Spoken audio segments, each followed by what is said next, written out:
Every year, the highly sought after Rhodes Scholarships are announced, and there are two from West Africa. And the winners, Tracy Boyke and Aisatu Bokum, were revealed here in Abuja on Saturday night. Well, Tracy is from Ghana and is currently a postgraduate student in Wuhan in China, focusing on orthopedic surgery, specifically spinal cord injury and bone regeneration.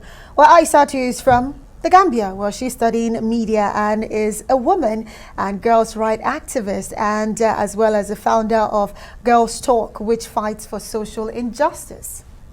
So, what exactly are Rhodes Scholars or the scholarship? Well, it's the oldest international scholarship program in the world, established in 1903. Successful candidates are offered a fully funded scholarship to the University of Oxford in the UK, one of the world's leading universities. To be selected, you must have outstanding intellect and character and be committed to the service of others. The program aims to create principled leaders for the world's future. Oh, and I'm being joined by Aisatu Bokum, who has been selected for the 2022 Rhodes Scholarship. Aisatu, thank you so much for joining us tonight. How exciting is it that you've actually snatched one of these highly coveted scholarships? Only two in West Africa. Just two, and this has like Nobel Prize winners. We've got all sorts of people that have won it in the past. How does it feel, really? It's still surreal to me. Yeah. I feel as though I'm in a dream and I need someone to literally wake me up. Because when I wanted to apply for the scholarship, I didn't even think I had a chance, because obviously the other 15 finalists are amazing people that are doing great things in their own fields. So it's still a dream, and maybe someone to pinch me. Well, okay. I mean, the dream is quite elevating because here you're shooting beyond the skies. Look at the university you're going to, Yes. a very prestigious one. Yes. And to go and further hone your skills in media, on gender issues and the rest. Tell us how this will benefit, the region, West Africa, the African people, particularly when in some of the climes here you see despotism being exhibited in leadership and thereby maligning the media. Yeah, so when I get to Oxford, for my first day, I'm looking forward to studying women's gender and sexuality, and that has been my area of focus for the last 5 to 10 years. I just want to work towards eradicating all sort of inequality that that women face in every part of Africa.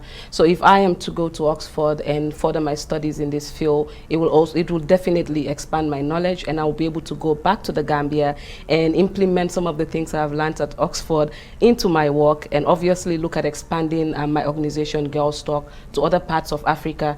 And definitely, I'm sure if I do that, that will also help women in other parts of Africa, as the organization does not only look at eradicating inequality, but we also are looking at raising women and trying to sort of like, build them and trying to groom them to be leaders of them all, to be able to take part in political decisions, to be able to have a seat on the table and so many other things. So yeah. It really would look, yes, it would look like an uphill task, particularly when you look at trafficking in persons, early child marriage in the continent. I know Nigeria, Gambia, they share certain cultural similarities and affinities and the rest. Don't you think that it might just be one mountain too high to climb? Well, I wouldn't say... The Gambia is a route for trafficking, if you know what I mean. Yes, I do understand, and that's why the work wouldn't stop. We have to continue going. There are so many things and so many problems within Africa that we're still trying to fight.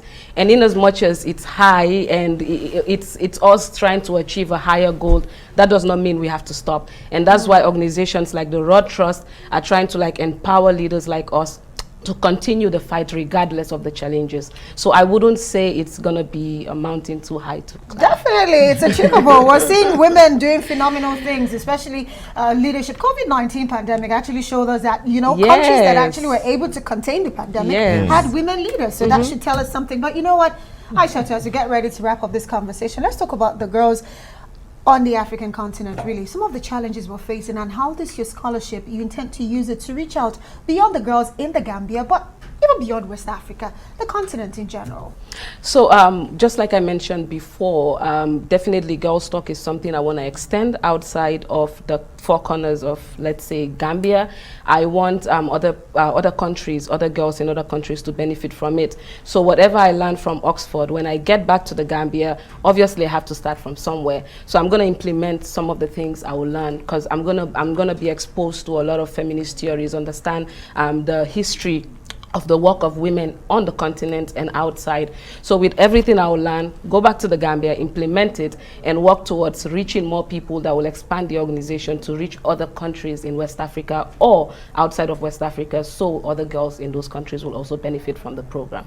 I know I saw women and child rights, right? Yes. Part of the issues you'll be concentrating on and the rest. How about the domestication of laws to protect those children? In Nigeria, we have that, but only 22, just about 3/4 of the states, so to speak, or a third, have signed it up. Would you be pushing in Parliament? Election is coming up in the Gambia by next month, pushing such legislation? Yes, it's already actually on the ground, because we have a lot of laws, obviously, that are on paper that the government says is to protect women and girls.